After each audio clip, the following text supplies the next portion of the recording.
avant de commencer cette vidéo, je tenais à tous vous remercier parce que vous l'avez peut-être vu, on a dépassé les 500 abonnés sur la chaîne YouTube. C'est beaucoup, surtout pour une chaîne qui a des vues un petit peu modestes telles que la mienne. Bah écoutez, tant mieux, j'ai envie de dire tant mieux, c'est que ça plaît et ça me donne encore plus envie de continuer. Alors continuer effectivement sur la même lancée. Il y a eu un petit coup de ralentissement récemment sur la chaîne, tout simplement parce que c'était le carême. Le carême, c'est des conditions un peu spécifiques pour ceux qui connaissent. Donc je ne pouvais pas faire n'importe quoi et comme je le souhaitais. Mais on continue les vidéos, on va continuer donc la vie à la campagne, le bushcraft, la vie sauvage. On va poursuivre aussi un petit peu avec peut-être un peu plus aussi, pas moins d'autres choses, rassurez-vous, mais plus de réflexion quant à la vie sauvage et la vie à la campagne sous certains angles aussi politiques, parce qu'en fait la politique est partout et qu'il va falloir parfois aborder un petit peu le sujet. Alors ça peut piquer, ça peut être un peu radical venant de ma part parfois, mais c'est pas grave, ça me semble important de le dire et ça me semble important de le souligner. Et puis bon, on verra en temps et en heure. Et puis de toute façon, ça sera pas, voilà, ça sera pas de très longues vidéos, je pense, et ça sera pas systématique. Je vais faire en sorte toujours d'alterner et qu'il y ait toujours plus de vidéos de pratique, hein, disons. Quant aux vidéos de pratique, justement, que ce soit de la vie sauvage ou du bushcraft, j'ai décidé de prendre plus de risques. Qu'est-ce que je veux dire par là? Je veux dire que jusqu'à présent, je voulais éviter d'avoir des problèmes avec, non pas avec la justice, mais on va dire avec les politiques YouTube, tout ça. Je ne savais pas trop ce que je pouvais aborder, ce que je ne pouvais pas aborder. Donc j'étais assez frileux sur les méthodologies.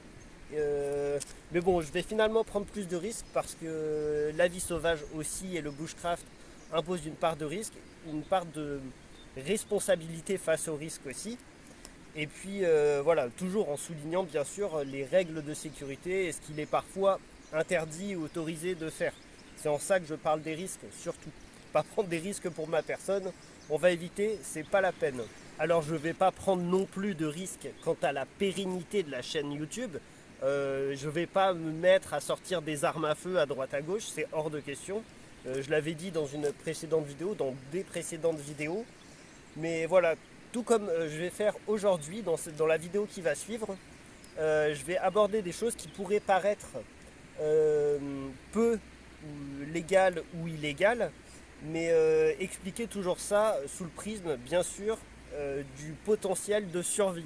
Voilà, et donc il y a beaucoup de sujets à aborder et beaucoup de techniques de survie dans la vie sauvage à aborder.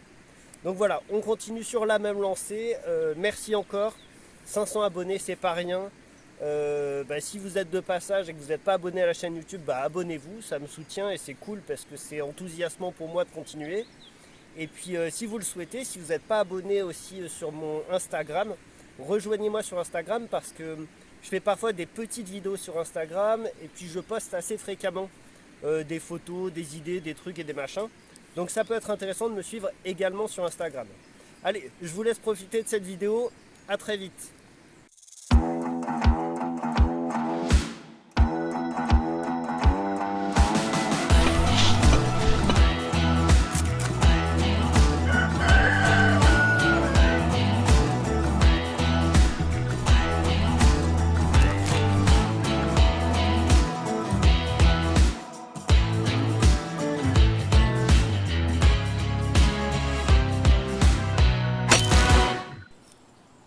Bonjour à tous, j'espère que vous allez bien. On se retrouve alors aujourd'hui pour une nouvelle vidéo avec encore une fois un temps magnifique.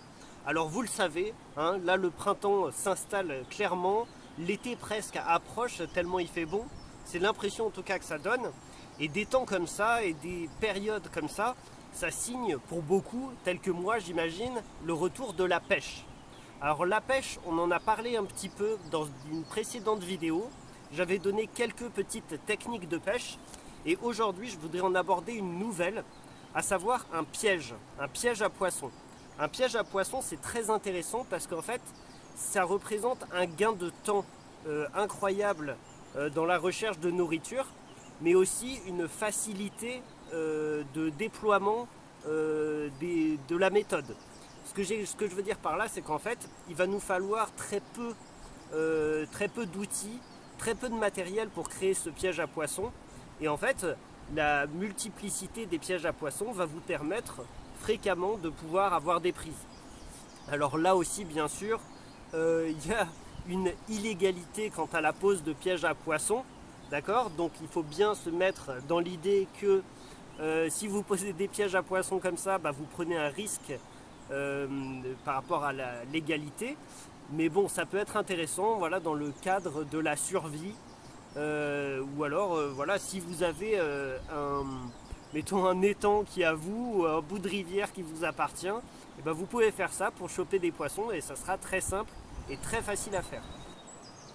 Alors voilà, je vous le disais, de conception vraiment simpliste, voilà tout ce dont vous aurez besoin pour construire votre piège. Tout simplement donc votre couteau, une scie pliante ou une scie classique, hein, de la ficelle, à peu près, moi je dirais, bon, ayez toujours de toute façon sur vous 4-5 mètres de ficelle, ou même de paracorde à la rigueur, et un petit morceau de métal. Alors, moi j'ai un trombone ici, j'ai toujours un ou deux trombones sur moi. À défaut d'un trombone, ayez toujours sur vous un petit morceau de métal qui soit à la fois malléable, mais à la fois solide, d'accord?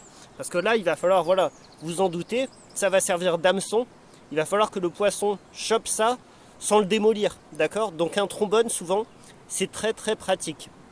Donc voilà, couteau, scie, ficelle, trombone.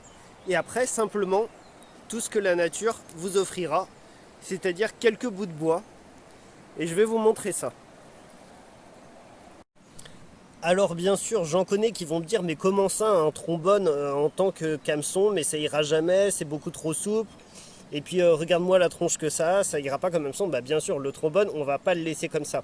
Tout simplement, on va le déplier un peu, d'accord? Et alors moi, bon, voilà, j'ai un trombone là qui est un peu plastifié. Tout simplement, je vais faire sauter, hop, vous voyez le plastique ici, tac, du trombone. Voilà, on va enlever ça, ok. Et puis pour affûter après le trombone, bah, tout simplement sur une pierre, comme ceci, d'accord? Alors ça va nécessiter un petit peu de temps, mais ça va affûter le bout du trombone, tac, pour le rendre vraiment acéré et pour en faire un hameçon, d'accord? Voilà. Alors bien sûr, pour le trombone, pour le rendre beaucoup plus costaud, on ne va pas utiliser tout le trombone entier, hein. On va seulement utiliser un petit morceau qu'on va recourber. Et plus le morceau est petit, bah, plus ça sera résistant de fait. D'accord? Voilà, donc un trombone, en fait, vous le voyez, conviendra tout à fait pour en faire un hameçon. Et bien entendu, pour qu'un piège fonctionne, en fait, le lieu est très important. Alors bien évidemment, c'est un piège à poisson. Bien évidemment, il faudra être près de la rivière. Il faudrait évidemment avoir un accès assez pratique pour vous à la rivière, donc une rive assez douce, une rive qui a une pente assez douce, mais une entrée dans la rivière assez abrupte. Alors vous voyez ici, non là vous voyez pas très bien, mais en fait on est rapidement ici à 60-80 cm, ce qui est pas mal. Et vous voyez ici, il y a pas mal de bulles, tout simplement parce qu'il y a des rapides au-dessus. Et alors voilà, on trouve très souvent des poissons au bas des rapides. Alors là, malheureusement, vous verrez pas, mais on voit des poissons. Donc là, ça semble être un endroit qui conviendra tout à fait. Donc voilà, alors avant de couper bien sûr vos bouts de bois, faire ce que je vais vous montrer, c'est ça qu'il va falloir faire en fait, c'est trouver vraiment le coin parfait. Donc, je rappelle, une rive en pente douce et une descente assez abrupte, idéalement située dans un coin qui puisse être assez poissonneux. Et en fait, en dessous des rapides, pour ça, c'est vrai que c'est pas mal. Et vous voyez qu'ici, là, voilà, ici, il y a toute une zone où l'eau redevient beaucoup plus calme. Et là, ces zones-là, c'est là où les poissons aiment beaucoup être. Alors maintenant, concernant la structure en bois de notre piège, eh ben, on va faire quelque chose qu'on avait déjà fait. Rappelez-vous, quand je vous ai expliqué comment construire un abri bushcraft rapide, on va reproduire à peu près le même truc, faire à peu près le même procédé. C'est-à-dire qu'on va prendre une poutre comme ça, une branche lourde comme poutre fêtière, qu'on placera comme ceci, d'accord? Et on va mettre en dessous deux branches qui vont présenter des Y pour la soutenir.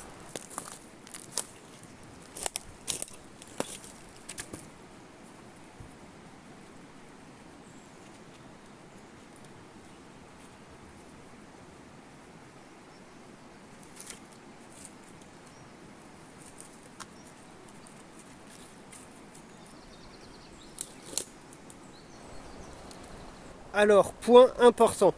Là, vous voyez que je viens de monter le truc ici comme ça. Alors, moi, je ne le mets pas dans la rivière. Je vous explique pourquoi. Tout simplement parce que j'ai aucune envie d'aller dans la rivière. Regardez l'état de mes pompes. Faut que je m'en rachète des pompes. Elles sont flinguées de chez flinguées. Mais bien entendu, votre piège là, quand vous allez préparer ça, il faudrait idéalement que vous puissiez le mettre déjà un petit peu avancé dans la rivière. Vous voyez que l'eau elle soit à peu près à ce niveau-là et que les 2 pieds ici soient dans l'eau. Voilà. Ça c'est un point important. Vous voyez, donc les 2 pieds arriveraient à peu près à ce niveau-là et la tête de la poutre fêtière serait à peu près ici. D'accord? Ça c'est très important parce que ça vous facilitera le travail d'hameçonnage du poisson. Ça facilitera au piège en tout cas, le travail d'hameçonnage. Au-dessus du piège, ça aussi point très important. Au-dessus du piège, parce que sans ce point-là ça ne fonctionne pas, il faut que vous ayez, regardez, des arbres comme ça. Voilà, des arbres pas forcément énormes, justement, il faut que ça soit des arbres souples, d'accord, qui surplombent votre piège. Et ces arbres-là, en fait, vont faire un travail tout simplement de canne à pêche. Alors, vous voyez, regardez, là j'en ai un qui est pas mal. C'est un arbre vert, en plus que je peux... Hop là, hop, ça fait me péter la gueule. Un arbre vert que je peux, voilà, que je peux plier. Regardez ça, hop. Je peux le plier parce qu'il est, il est jeune, il est souple. Alors là, il y a un point important à aborder. Mais écoutez bien, avant d'aborder ce point-là, qui est quelque chose qui m'énerve un peu, regardez bien le piège, regardez bien l'arbre ici, au-dessus. Voilà, il faut que vous placiez vraiment les choses comme ça. Il faut toujours qu'au-dessus de votre piège, il y ait un arbre souple. Je vais parler un petit peu des arbres verts, point important. Oui, alors je sais que voilà, que ça soit dans notre domaine, le bushcraft, la vie sauvage, ou dans d'autres domaines qui plus ou moins touchent à la nature, on n'arrête pas d'entendre dire oui, surtout on ne touche pas aux arbres verts, aux jeunes arbres, on leur fait rien, on s'en sert pas, on n'utilise que du bois mort. Tout ça, c'est de la moraline et c'est de la foutaise en vérité. Parce que quiconque a essayé un peu de vie sauvage, a essayé un peu de bushcraft, sait que parfois, on a besoin d'arbres jeunes et verts. Tout simplement parce qu'ils sont beaucoup plus souples, beaucoup plus malléables et beaucoup plus utiles selon ce qu'on fait. Donc c'est de la moraline que de dire oui, on touche pas aux arbres verts, on touche que les arbres morts, c'est pas vrai. C'est de la connerie. Si on faisait qu'avec du bois mort, on pourrait rien faire. Ou beaucoup moins en tout cas. Donc là, en l'occurrence, pour ce piège là que je vous montre, l'arbre, le jeune arbre, on va juste le plier vers soi. On va pas le couper, on va pas l'abîmer ni quoi que ce soit, mais on va quand même s'en servir. Mais vous laissez pas entendre dire, vous laissez pas dire qu'il faut jamais couper un jeune arbre vert. C'est de la connerie, surtout dans des forêts immenses. Je veux dire, c'est pas ça qui va tuer la forêt, de couper un arbre vert jeune de temps en temps, quoi. Donc, avec ce piège, est-ce que vous voyez un petit peu où on va en venir? Alors, vous voyez donc le piège qui est là, d'accord? Alors ça, c'est la poutre de fêtière, la poutre de soutenance, qui est assez costaud. Et l'arbre qui est là, d'accord? Celui qu'on va plier, d'accord? Cet arbre donc va faire office de canne à pêche. Et on va rajouter une pièce en bois, qui est vraiment le détail un peu technique pour le coup du piège. On va rajouter une pièce en bois entre l'arbre qu'on va plier et la poutre de soutenance. Voilà, donc avec votre scie, en fait, vous allez couper voilà, un petit rondin comme ceci. D'accord, regardez, ça fait une dizaine de centimètres. Ok. Vous allez couper un petit rondin comme ceci. Et ensuite, en utilisant donc avec votre couteau et un bout de bois, la technique du bâtonnage qu'on avait vu précédemment dans une vidéo sur le bushcraft, vous allez couper comme ceci. Vous allez couper comme ça, regardez, là et là. Histoire qu'ici, vous voyez, ça soit à angle droit. Ok. Et de l'autre côté, vous allez couper ici comme ceci. Voilà, tac. Ça va être comme ça et votre pièce sera comme ça. Donc ici, ça va disparaître et ici, ça va disparaître.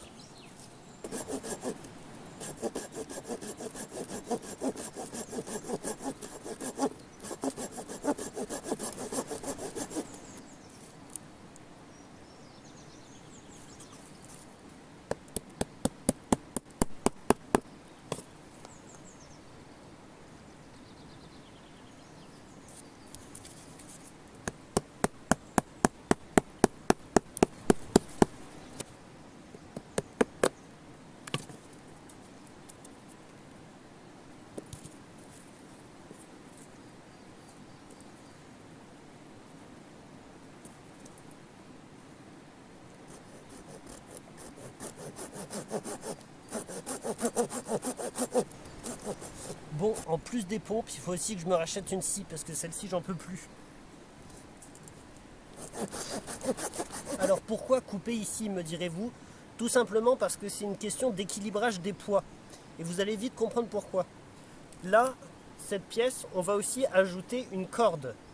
Alors en fait, la corde, elle va prendre le point ici et le point en dessous, ici.